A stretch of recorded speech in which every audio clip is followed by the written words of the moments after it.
പിതാവിൻ്റെയും പുത്രൻ്റെയും പരിശുദ്ധാത്മാവിൻ്റെയും നാമത്തിൽ ആമേൻ. എൻ്റെ പ്രിയപ്പെട്ടവരെ, ജൂലൈ 9 ബുധനാഴ്ച പ്രത്യക്ഷ പ്രാർത്ഥന നമുക്ക് പ്രാർത്ഥിക്കാം. അമ്മേ പരിശുദ്ധമ്മേ, അമ്മേ പരിശുദ്ധമേ, ദേവമാതാവേ, ദൈവമാതാവേ, കൃപാസനത്തിലൂടെ ഞങ്ങൾക്കും ഞങ്ങളുടെ ദേശത്തിനും അമ്മ മധ്യസ്ഥം തേടി എല്ലാ അനുഗ്രഹങ്ങൾക്കും കൃപകൾക്കും ഞങ്ങളിപ്പോൾ ഹൃദയം നിറഞ്ഞ നന്ദി പറയുന്നു. അമ്മേ പരിശുദ്ധമ്മേ, അമ്മേ പരിശുദ്ധമേ, ദൈവമാതാവേ, 2004 ഡിസംബർ 7 ഉച്ചകഴിഞ്ഞ് 2:30 കൃപാസനത്തിൽ സംഭവിച്ച അമ്മയുടെ പ്രത്യക്ഷപ്പെടലിനെ തിരുസഭയ്ക്ക് സമർപ്പിച്ചിരിക്കുന്ന പഠനരേഖകളുടെ മേൽ സഭാത്മകമായ പഠനം ആരംഭിക്കുവാൻ ഞങ്ങൾ പ്രാർത്ഥിക്കുന്നു. അമ്മേ പരിശുദ്ധമേ, അമ്മേ പരിശുദ്ധമേ, ഭൂസ്വർലോകങ്ങളുടെ രാജ്ഞിയായ അങ്ങേയ്ക്ക് ഭൗമസംരക്ഷണത്തിനായി പ്രപഞ്ചപ്രകൃതിയെ തന്നെ തിരുസഭ പ്രതിഷ്ഠിക്കുവാൻ ഈ പ്രത്യക്ഷീകരണം വഴി ഇടയാക്കണമേ. പരിശുദ്ധമേ, ജപമാല മാതാവേ, സകല കൃപാസനം പ്രാർത്ഥനയോടും ചേർത്ത് ഞങ്ങളിപ്പോൾ പ്രാർത്ഥിക്കുന്ന ഈ കുടുംബത്തിന്റെ പ്രത്യേക നിയോഗം പറമക്കളെ.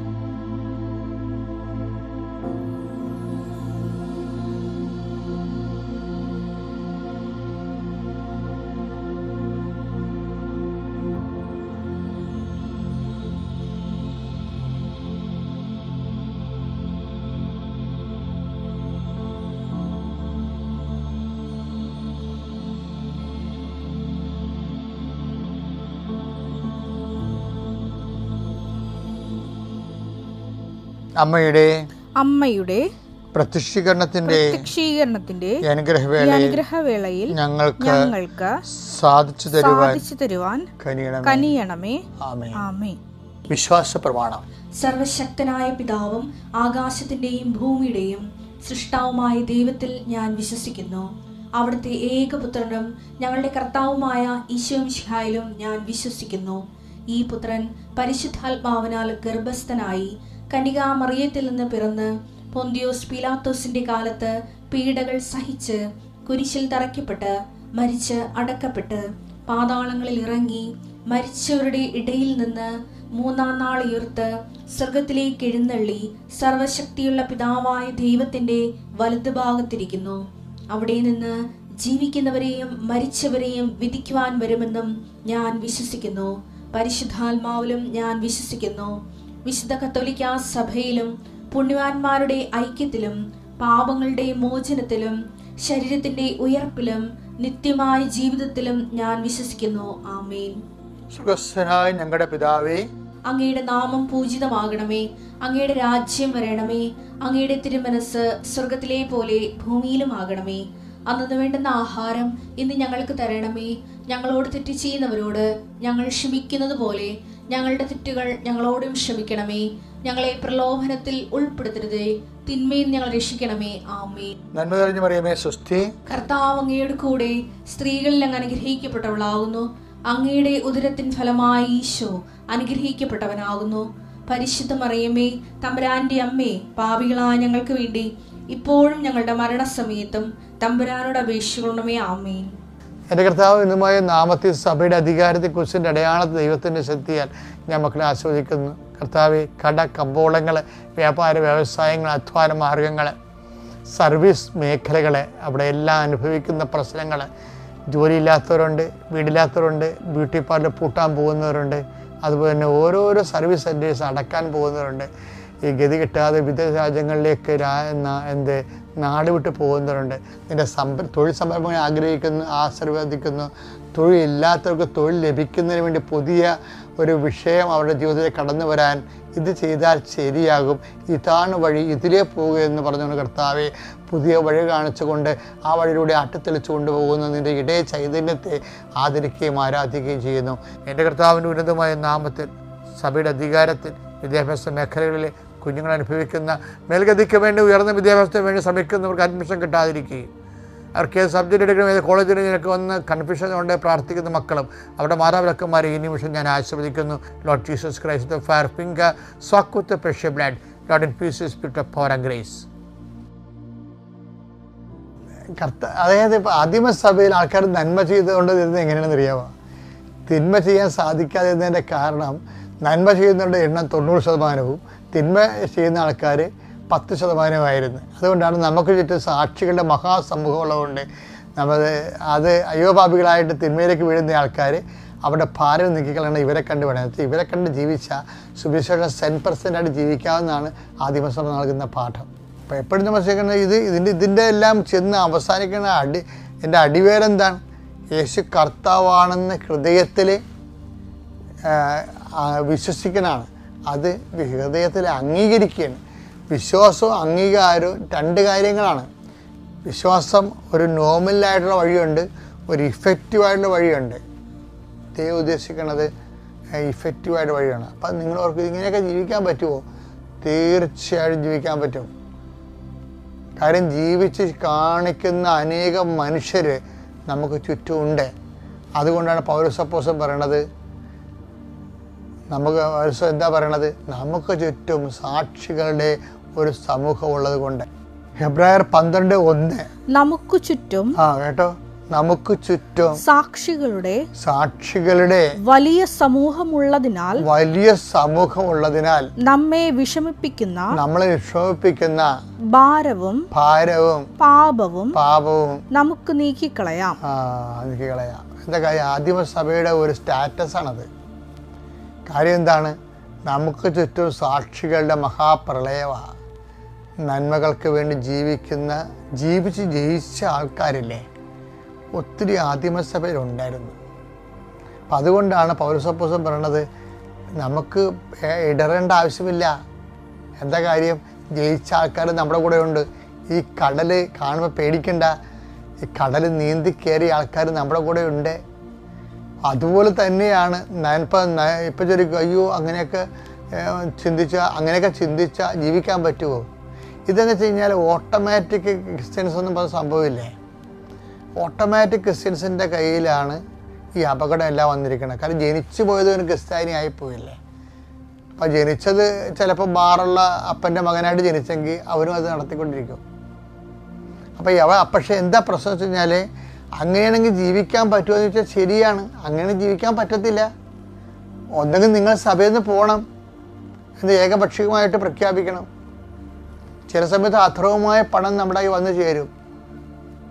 കാര്യം അധർവമായ ഒരു ലോകത്ത് ജീവിക്കുമ്പോൾ സ്വാഭാവികമായിട്ട് അതിൻ്റെ കാറ്റും വെളിച്ചമൊക്കെ നമുക്ക് ജീവിതത്തിലും വരും. അപ്പം അങ്ങനെ വരുമ്പോൾ എന്ത് ചെയ്യണം? ആ വേസ്റ്റേജ് എങ്ങനെയാണ് മാറ്റേണ്ടത്? ലൂക്കാ 16:9 ഞാൻ നിങ്ങളോട് പറയുന്നു അധാർമിക സമ്പത്ത് എന്ന് പറഞ്ഞ കാര്യം യേശുക്രിസ്തുവിന്റെ കാലത്ത് ഉണ്ടായിരുന്ന വിഷയമാണ്. അധാർമിക സമ്പത്ത് വന്നു ചേരാം. ചിലപ്പോൾ നമ്മൾ എത്ര കണ്ണിൽ എണ്ണ ഒഴിച്ചിരുന്നാലും അധാർമിക സമ്പത്ത് വരാം.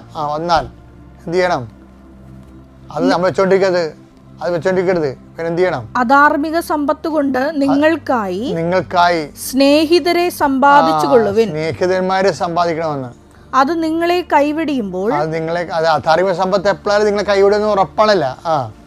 അവർ നിങ്ങളെ നിത്യകൂടാരങ്ങളിൽ സ്വീകരിക്കും. അതെന്താ സംഭവം? അതെന്താണ്? അത് 25 നിത്യകൂടാരങ്ങളിലെ നിങ്ങളുടെ സ്നേഹിതന്മാരെ സമ്പാദിക്കണമെന്ന് വെച്ച് കഴിഞ്ഞാൽ അതിൻ്റെ അർത്ഥം എന്താണ്? അത് 25-34 മത്തായിയുടെ സുവിശേഷം.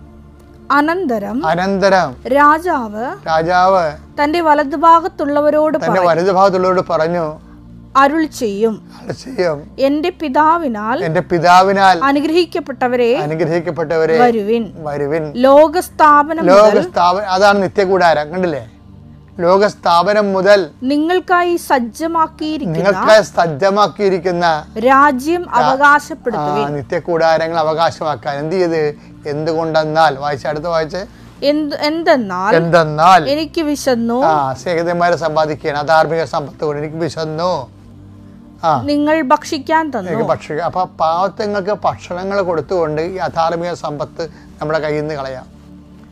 ഈ വിഷം കടിച്ച് കഴിഞ്ഞാൽ പാമ്പ് കടിച്ച് എന്ത് ചെയ്യും നമ്മൾ? അതിൻ്റെ മുകളിൽ കെട്ടിയിട്ട് ആ ചോര വിഷച്ചോര നമ്മൾ ചോർത്തിക്കളയും. അതെങ്ങനെയാണ് ചോർത്തിക്കളയണത്? അധാർമിക സമ്പത്ത് വന്നു കഴിഞ്ഞാൽ എന്ത് ചെയ്യും? അതുകൊണ്ട് സ്നേഹിതന്മാരെ സമ്പാദിക്കാൻ പറഞ്ഞിരിക്കുന്നത് 16:9 ലൂക്ക. എങ്ങനെയാണ് സ്നേഹിതന്മാരെ സമ്പാദിക്കണത്?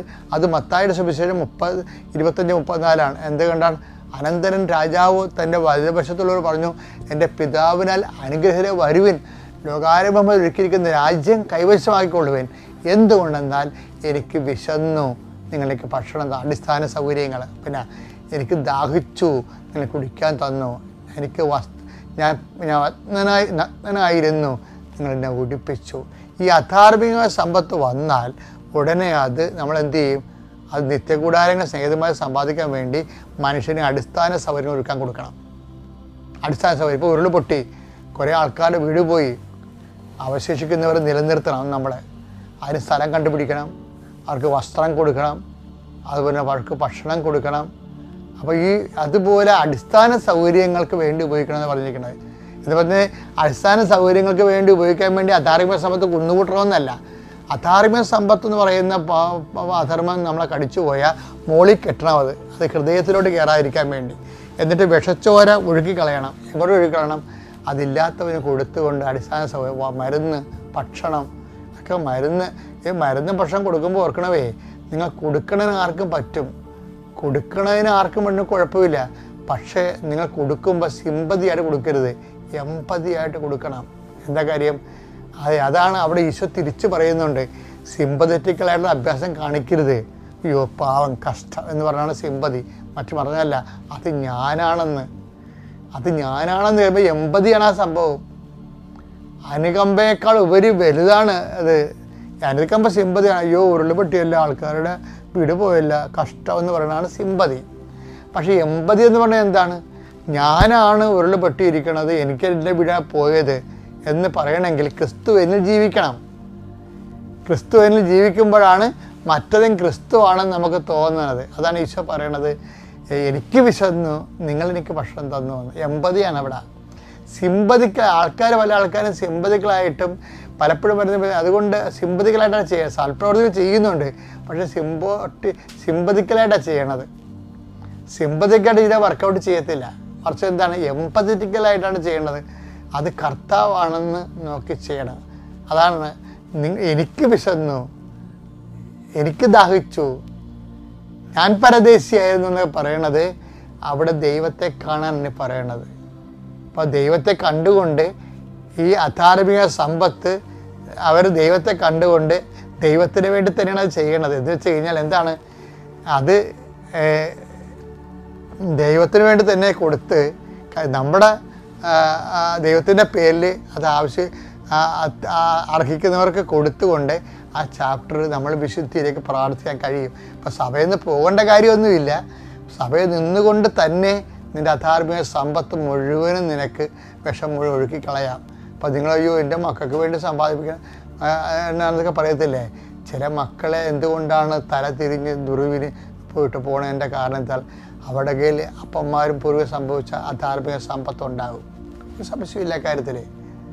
അതുകൊണ്ടല്ലേ ചില മക്കൾ പറഞ്ഞു അപ്പൻ്റെ സ്വത്ത് എനിക്ക് വേണ്ടെന്ന് പറഞ്ഞാൽ മാത്രം പേരുണ്ട്. എന്താ കാര്യം? അപ്പൻ്റെ സ്വത്ത് ഉണ്ടാക്കിയത് എങ്ങനെയാണെന്ന് അറിയാം. ആ പാപത്തിൻ്റെ പണം കൊണ്ട് അക്കൽദാപം മേടിക്കേണ്ട കാര്യമില്ല, ശവപ്പറമ്പ് മേടിക്കേണ്ട കാര്യമില്ല. അപ്പം അതുകൊണ്ടാണ് അവർ വിശുദ്ധിയോടെ മാറുന്നത്. അങ്ങനെ മാറുന്നതുകൊണ്ട് റിസ്ക്കാണ്. പക്ഷെ അതൊക്കെ കൃപ കിട്ടിയ ആർക്കും ഒന്നും റിസ്ക് അല്ല. റിസ്ക് എന്നൊക്കെ പറഞ്ഞാൽ കൃപയില്ലാത്ത ഒരവസ്ഥയ്ക്കാണ് റിസ്ക് എന്ന് പറയണത്. സാഹസികം എന്ന് പറയണില്ലേ?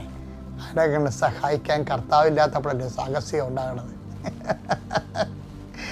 സഹായിക്കാൻ അപ്പോൾ നമ്മുടെ സഹായം കർത്താവ് സഹായിക്കുന്നില്ലെങ്കിൽ എല്ലാം സാഹസികമായി മാറും.